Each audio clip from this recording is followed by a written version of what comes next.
Hello friends, welcome to my YouTube channel. આ વિડીયોમાં આપણે યુઝ ઓફ આઈએનજી વિશે વાત કરીશું, એટલે કે આઈએનજીનો ઉપયોગ. તમે વાક્યની અંદર ક્યાંક ને ક્યાંક કોઈ વર્ડ સાથે આઈએનજી જોયું હશે. તો શું તમને ખબર છે કે એ આઈએનજીનો મતલબ શું થાય છે અને તમારે આઈએનજી કયા શબ્દ સાથે લગાડવાનું છે? તો ચાલો આ વિડીયોમાં આપણે આઈએનજી કઈ જગ્યાએ લગાડવાનું છે અને આઈએનજી કેવા કેવા વર્ડ સાથે લાગશે, કેવી કેવી સિચ્યુએશનમાં લાગશે, એના વિશે ચર્ચા કરીએ. તો ચાલો વિડીયોની શરૂઆત કરીએ છીએ.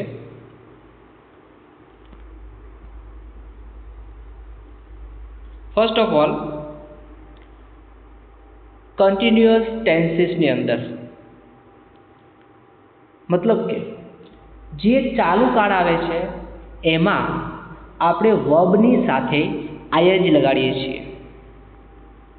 તમે જુઓ, જેમ કે એક્ઝામ્પલની અંદર જુઓ પહેલાં, પછી આપણે સ્ટ્રક્ચરને એવું સમજીએ છીએ. આઈ એમ ઇટિંગ. તો જુઓ, હું ખાઈ રહ્યો છું, આ ચાલુ કાળ બતાવે છે. તો used to show an action that is happening at a certain time. કોઈ ચોક્કસ સમયે કોઈ ક્રિયા થઈ છે એવું કહેવા માટે, અથવા થઈ રહી છે એવું કહેવા માટે આપણે વર્બની સાથે આઈએનજી લગાડીએ છીએ. એનું સ્ટ્રક્ચર કેવું છે? Am is are, was were plus verb plus ING. મતલબ કે કોઈ પણ ટુ બીનું રૂપ આવી શકે. એ પ્રેઝન્ટ ટેન્સનું હોય, કન્ટિન્યુઅસ ટેન્સનું હશે, પ્રેઝન્ટ કન્ટિન્યુઅસ, પાસ્ટ કન્ટિન્યુઅસ અથવા ફ્યુચર કન્ટિન્યુઅસનું હશે, અને એના પછી વર્બ અને એના પછી આઈએનજી. આ રીતે, બરાબર છે? એક્ઝામ્પલ જુઓ, આઈ એમ ઇટિંગ, હું ખાઈ રહ્યો છું. તો ઇટિંગમાં ઇટ છે એ આપણું મેન વર્બ છે, એની સાથે આપણે આઈએનજી લગાડીએ છીએ એટલે શું થશે? ઇટિંગ થઈ જાય છે. તો પહેલો યુઝ થયો કે કન્ટિન્યુઅસ ટેન્સની અંદર આપણે આઈએનજી લગાડીએ છીએ. બીજું સેન્ટેન્સ જુઓ, શી વોઝ રીડિંગ, તે વાંચી રહી હતી. જ્યારે આપણે કોઈ વાંચી રહ્યું હતું એવું કહેવું છે તો આપણે ત્યાં રીડિંગ લખશું. હવે રીડ જે છે એ મૂળ ક્રિયાપદ છે, એમાં આપણે આઈએનજી લગાડીએ છીએ એટલે એ થઈ જશે રીડિંગ. એ ચાલુ કાળ બતાવે છે, રાઈટ? યસ. તો પહેલો ઉપયોગ એ થયો કે કન્ટિન્યુઅસ ટેન્સની અંદર આઈએનજી લાગે વર્બને. નેક્સ્ટ, બીજો ઉપયોગ, આફ્ટર પ્રિપોઝિશન્સ. પ્રિપોઝિશન્સ પછી always use ING form after a preposition in, on, at, of, about, for, etcetera. જ્યારે તમે પ્રિપોઝિશન વાપરો છો તો એના પછી કોઈ નામ આવે છે અથવા એના પછી કોઈ ક્રિયા આવે છે. પ્રિપોઝિશનના પછીની વાત છે, ધ્યાન આપજો ખાસ. તો એમાં આપણે આઈએનજી વાળું વર્બ વાપરીશું. જેમ કે she is good at drawing, તે દોરવામાં સારી છે, એટલે કે એ સારી છે, એને દોરતા સારું આવડે છે એમ. આઈ એમ ઇન્ટરેસ્ટેડ ઇન લર્નિંગ ઇંગ્લિશ, મને અંગ્રેજી શીખવામાં રસ છે અથવા મને અંગ્રેજી શીખવું ગમે છે, રાઈટ?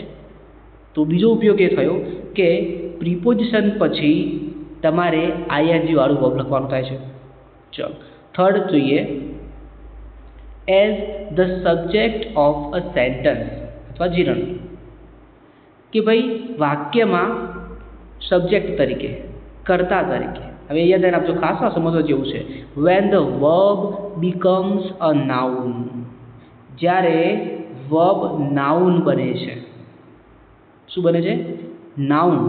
પણ શું બને છે? વર્બ બને છે. ધ્યાન આપજો ખાસ, વર્બ જ્યારે નાઉન બને છે મતલબ કે ક્રિયા એ નામ બને છે. એક્ઝામ્પલમાં જુઓ, swimming is good for health. અહીંયા સ્વિમિંગ એ ભલે સ્વિમ કરવું એટલે એ ક્રિયા થઈ કહેવાય, એ વર્બ કહેવાય, પણ આ વાક્યની અંદર સ્વિમિંગ આઈએનજી લાગી છે તો અને એને સબ્જેક્ટ તરીકે મૂક્યું છે એટલે એ જીરણ છે. તો આપણે ત્યાં સ્વિમના પાછળ આઈએનજી લગાડી અને સ્વિમિંગ લખશું. તો અહીંયા આઈએનજીનો ઉપયોગ થશે. બીજું જુઓ sentence, reading helps improve vocabulary. વાંચન શબ્દ ભંડાર વધારવામાં મદદ કરે છે. મતલબ કે તમે વધારે જેટલું વાંચશો એટલું તમારી વોકેબ્યુલરી મજબૂત થશે. તો અહીંયા રીડિંગ એ હાલ શું છે? નામ તરીકે છે, સબ્જેક્ટ તરીકે છે. તો જ્યારે વર્બ સબ્જેક્ટ બનતું હોય ત્યારે આપણે એને આઈએનજી લગાડીએ છીએ. નેક્સ્ટ યુઝ જોઈએ. આફ્ટર સર્ટેન વર્બ્સ, કેટલાક ક્રિયાપદો પછી. જેમ કે some words are followed directly by ING verbs. કેટલાક ક્રિયાપદો એવા છે કે જેમાં સીધું સીધું આઈએનજી વર્બ આવી જાય. એક્ઝામ્પલ તરીકે enjoy, avoid, finish, keep, mind, suggest, admit, etcetera.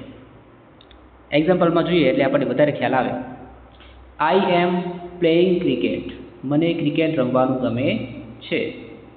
Sorry, I enjoy playing cricket, મને ક્રિકેટ રમવાનું ગમે છે. હવે જુઓ અહીંયા આઈ છે એ આપણું સબ્જેક્ટ છે, રાઈટ. એના પછી એન્જોય છે એ આપણું થઈ ગયું વર્બ, પણ પ્લેઇંગ એટલે રમવાનું. તો અહીંયા શું થયું? પ્લેઇંગ જે છે, પ્લે અહીંયા વર્બ નથી પણ વર્બની સાથે આઈએનજી લાગી ગયું છે. પ્લેઇંગ ક્રિકેટ, શું કરવું ગમે છે? Playing cricket.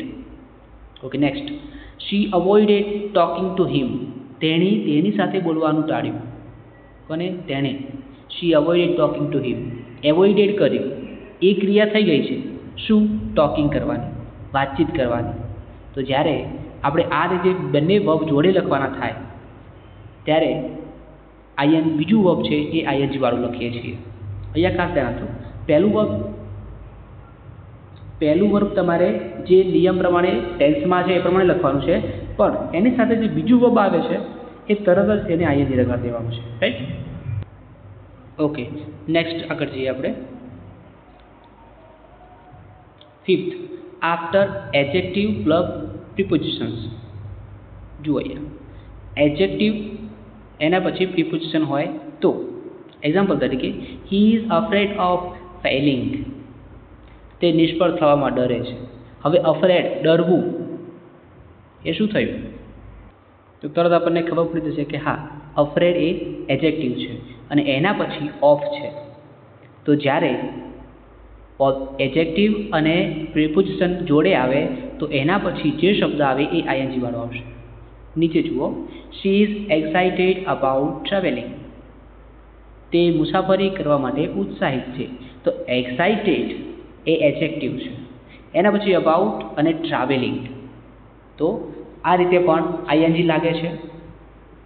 ચલો હવે છઠ્ઠું અને લાસ્ટ જોઈ લઈએ.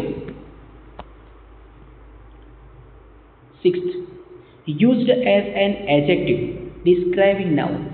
શું કહે છે? To describe the nature of a thing or person. કશીક વસ્તુ કે કોઈ વ્યક્તિના સ્વભાવને, એના નેચરને વર્ણવે છે. એક્ઝામ્પલમાં જોઈએ એટલે વધારે આપણને ખ્યાલ આવે.